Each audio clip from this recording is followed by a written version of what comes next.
nutrition. You eat food and then it gets into your cells so that it can be used for energy. What's the difference between your diet and nutrition? Diet is what you eat, that's what you put in your body, and then nutrition is what you get from your diet. That's good. Yes, exactly. So diet is what you eat, good, bad, and ugly, whatever you eat. All of that is your diet. What you can benefit from, what actually gets to your cells in a beneficial way, that's nutrition. That is what's actually feeding the cells. So there's a difference between the two. And what's in your diet goes through this process of digestion, absorption after that, being circulated in your body, assimilated as needed, and then of course the waste is eliminated. But let's look at digestion. We'll focus on that for just a little bit. So what happens? When does the process of digestion start? It starts in your mouth. In fact, sometimes it starts even before you eat. When you smell a food you're about to eat, you start secreting saliva. And saliva has some digestive enzymes, amylase. That's the enzyme that's in saliva. So now when you eat the food and you chew it, the mastication process of breaking down secretes more of those buccal enzymes, the things that are in the mouth. That's the term for buccal. And it starts breaking down. Amylase acts on the carbohydrate first. Okay? So it starts breaking down carbohydrate. It starts there. Then that food passes through your esophagus. Right here, esophagus goes into the stomach. There's a sphincter, almost like a little valve at the top of the stomach that regulates the amount of food that goes into the stomach. Stomach has an acidic environment. It has hydrochloric acid, and that further breaks down the food. That's a good thing. Stomach acid is actually a really good thing. When reflux happens, it comes out of the stomach, that valve, the sphincter is not working properly, it goes to the esophagus. That's when people get heartburn. You don't want that to happen. You want that little muscle to work properly. But the stomach acid is a good thing. It helps break down of some of the foods. It starts breaking it down and getting it ready for the digestive enzymes to start working. There are some enzymes that are acid-based enzymes that the body secretes that start breaking down the food in the stomach.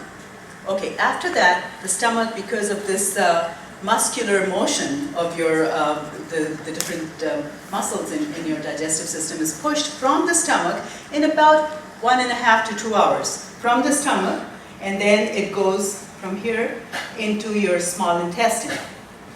The moment it enters the small intestine, there's a trigger there that tells your liver to send the digestive enzymes. Now these enzymes are produced by the liver and they're stored in your gallbladder. And there are three main types.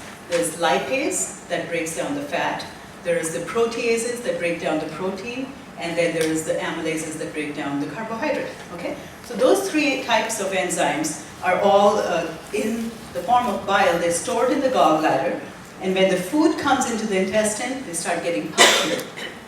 And the moment food goes from the stomach into the intestine, because of these digestive juices that are mixed into your food, it starts becoming alkaline.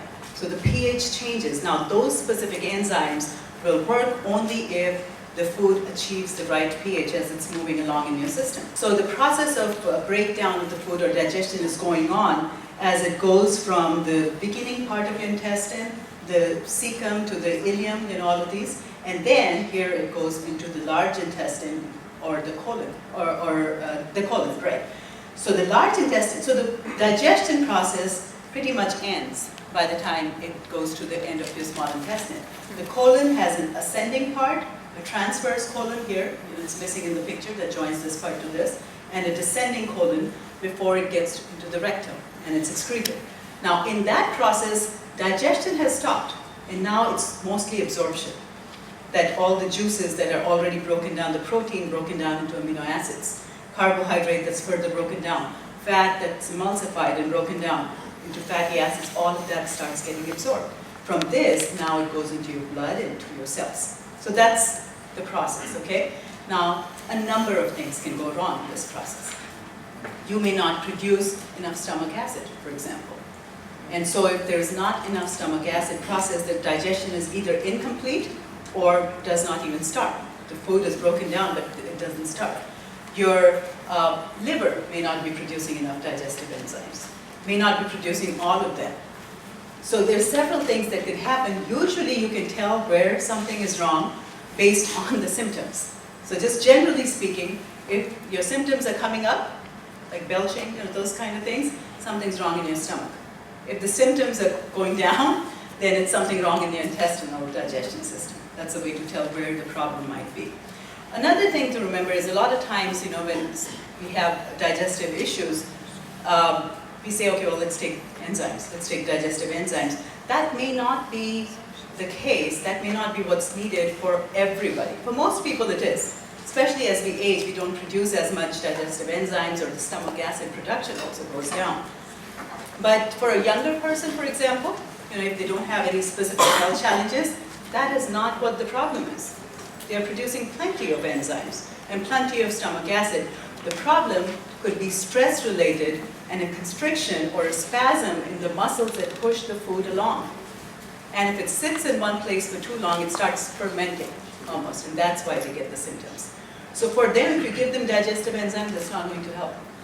What they need is something that relaxes the muscles of the digestive system. And what is that? Aloe vera. Aloe vera plus. You don't think of that immediately as a digestive product, but it has stress-relieving effects. And for a younger person, a lot of times I've seen you give them aloe vera, and that will, in most cases, take care of the problem. And then, if needed, then you can try other things, but aloe vera might do it, okay? One other very common approach that is the wrong approach is people have digestive issues. What do? They pop Tums. Or they take other acid blockers, right? That is exactly the wrong approach. It might take care of the symptoms then because it neutralizes the acid or stops the production of acid. That's what it is. Zantac, one of the largest selling drugs of all time, what does it do? It stops the production of stomach acid. Are you helping the digestive system? You need the stomach acid for the enzymes to work. You're blocking it, so maybe you don't have the acidity, but you're not helping, you're making it worse. And that's what has been an issue, especially in this country.